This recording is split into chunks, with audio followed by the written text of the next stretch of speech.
All right, so we're gonna start back on this afternoon. Uncle Mike actually come over to give me a hand this afternoon, or to hang out. I don't know which one. We're just hanging out. I don't work on the weekends. So if you've seen the previous videos, we took care of the back of the car. I did all that, and now we have to do the doors. So hopefully this video we can do the doors. Now, not all chops are gonna be equal measurements. So if you say you took 2 inches out of here, out of the B pillar, it might not be 2 inches out of the A pillar. A lot of videos go over that, and the reason why is because the A pillar is at an angle, it doesn't fall straight down like the B pillar. So the same thing with your doors is on the back of your doors, you're gonna have your chop, your 2 inches out of your height, but your front A pillar might not be the same. However, with our car, I know for a fact that when we cut this, we scribed 2 inches out the A pillar and we scribed 2 inches out the B pillar. I think this is slightly where we got our little bit of a rake from. So I showed you on the previous videos that I think I got a little bit of, the metal wasn't super happy around the back window because we did kind of slope the back off a very slow, slightly, so the back window didn't want to meet into the roof 100%. It was still absolutely amazing. If you haven't checked out that video, go back and check out that video. Everything is numbered by the episode, and this car has its own playlist. So find a playlist for this car, the new build, and watch through that playlist and get caught. So when we did this, like I said, we did 2 inches here and we did 2 inches here. Now we can verify that because just like you should be doing, I have saved every single piece that we have cut out of this car, and will continue to save every single piece because they make excellent patch panels, the exact same thickness. You don't have to go buy anything. When you're doing a chop the way that I have done it on this one, is when you do it this way, you don't have to add metal. So you don't have to go to the metal yard and find the correct thickness and all that stuff. You're literally putting back all the original metal, and I think it's going to be really close. I might have to buy one piece for back here if I don't have it, but this car might end up being chopped with all original metal, which would be nuts. It'll determine what happens on that back window when we get there. But we have our pieces here. So here's our windshield pieces. Okay, they got the same flange as you can see right here that we've took out of that one. That's 2 inches. So if it's 2 inches here, it's going to be 2 inches here because these are going to match. These went down the same amount. And then I know back here on the back, it was 2 inches. We have the measurements right here. The pieces we cut out of the B pillar, and that's going to be 2 inches, so that's going to be the exact same. So this one's going to be a little easier than some of the situations. We're going to start up here and do this first. Now, if you also back up in the video, I showed you why and how we laid this out with measurements. But when we did it, we went ahead and determined that this is where we wanted to cut it out of. This is where we wanted to take the 2 inches out of. And so we're going to cut that out, and that should line up perfect. Then you'll have to section the center out. You'll see here in a second, and then you'll have to get this side out, and it'll have to actually be extended. So let's go. I'm going to throw y'all on the stand, and we will knock these doors out hopefully tonight so we can move on. All we'll have left to figure out is these quarter windows.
have no clue what we're doing.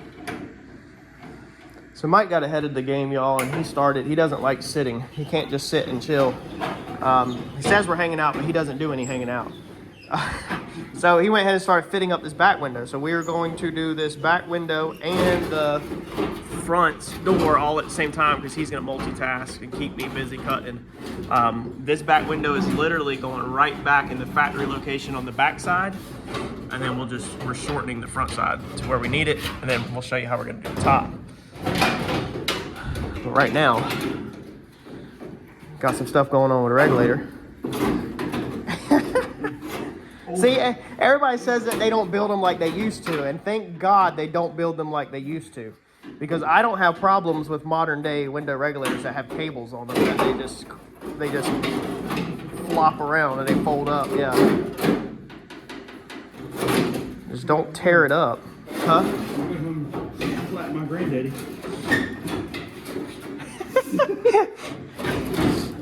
I mean, I'll take a modern day regulator a million times over this junk.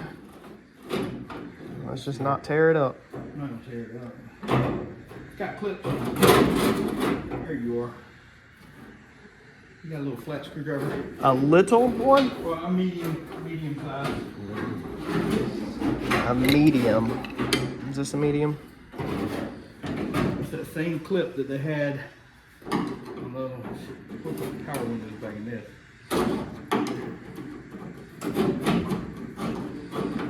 Who's putting power windows in this? This sounds like a lot of work to me. I think I'd rather have manual. Put the factory regulators right back in it. Power.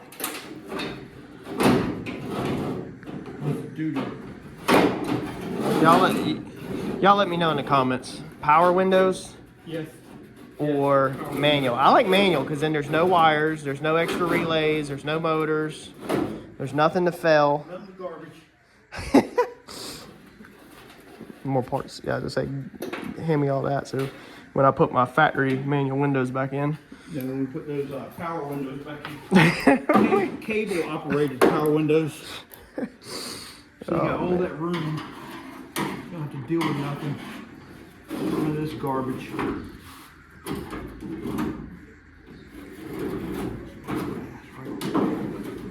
This stuff looks a little old. It's old, man. It's garbage.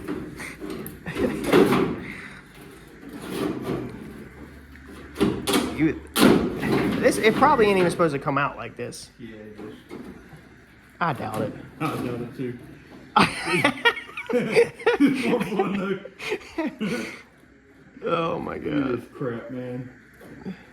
I'm gonna throw Look, this it's a little clip. It just releases. Hey, if there's any Plymouth guys out there that need to restore some stock stuff, I'm gonna send this to you. No, you're not. It's free of charge. No, you ain't sending this stuff nowhere because when I put my factory windows back This is in. not going back in the car. Give me my clip. You throw that in the trash. Looks like you've been living in salt water. Man, y'all, Mike doing me dirty right now. No, I'm just telling the truth. All of this has to come out of one of these little holes down here. Yeah, you probably got to crank it down flat. We could just put the inner structure on it. No, so we don't need to mess with the door. It's like a freaking jigsaw puzzle.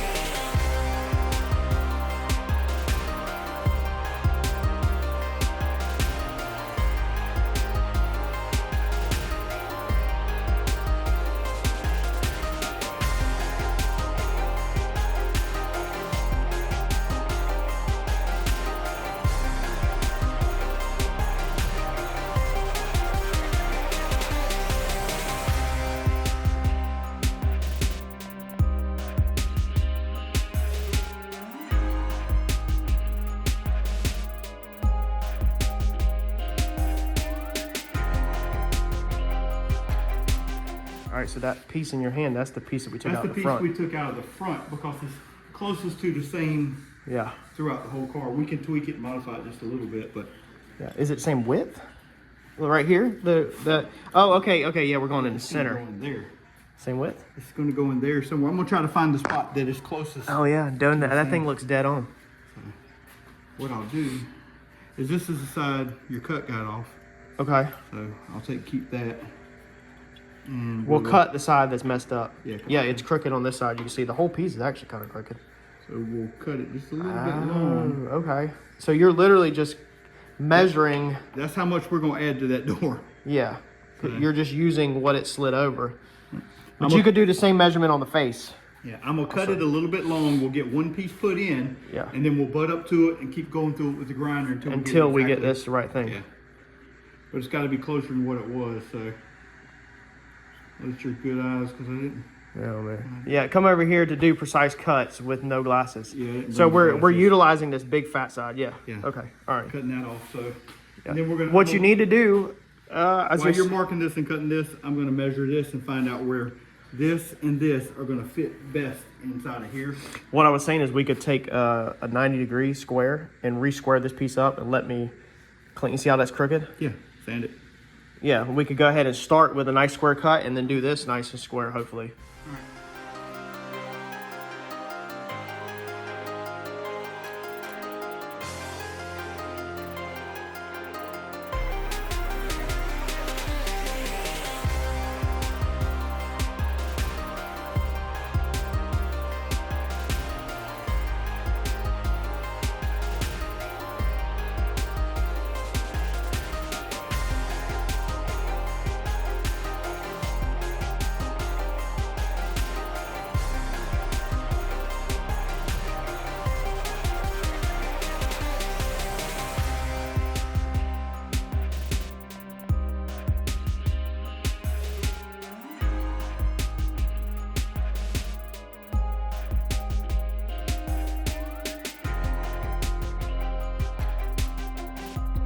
All right, so phone's about dead. I'm trying to take a break from the AC, and the dust in here is just freaking, it's thick, man. It is thick in here. But the door's closed up. You can actually see, I'm gonna have to clean this freaking window unit. Look how bad it wasn't like that before I started this project.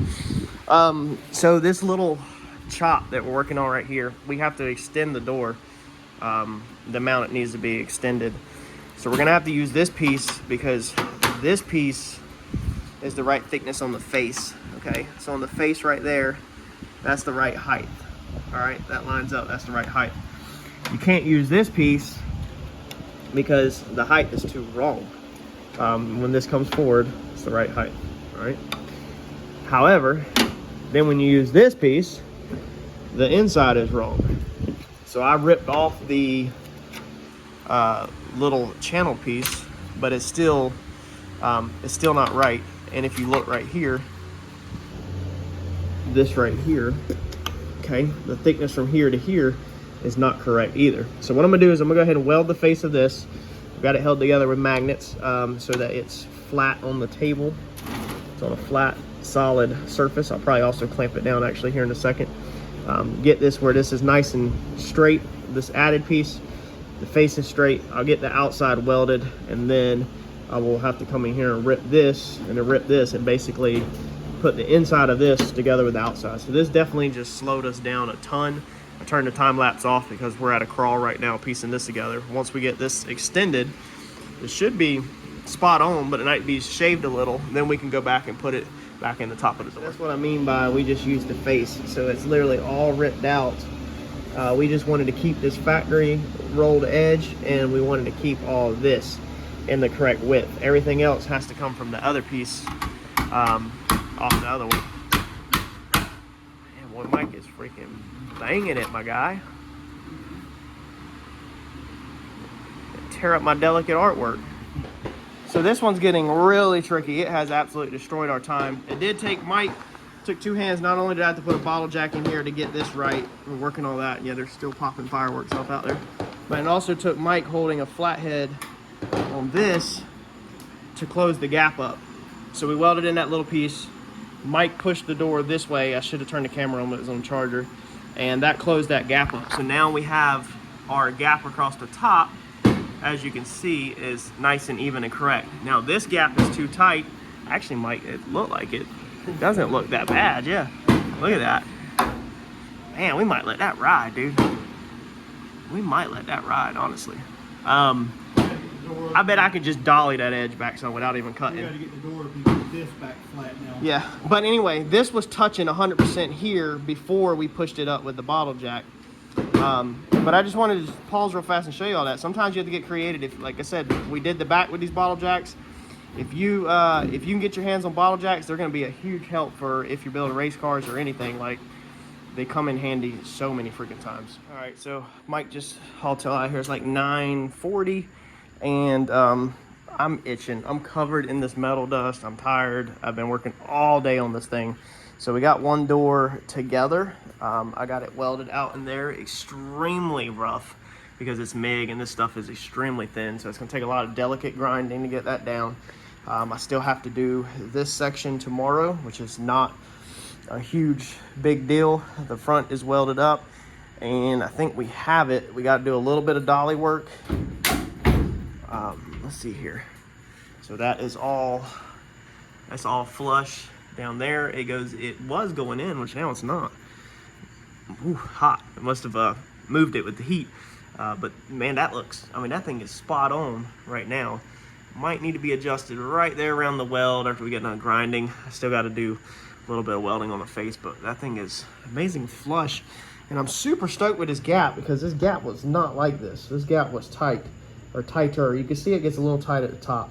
But I will dolly this edge over just a little bit in the morning probably. Besides that, the face pretty much lines up. I need to bend this little piece right here down. That has not been connected yet. That was to the door frame.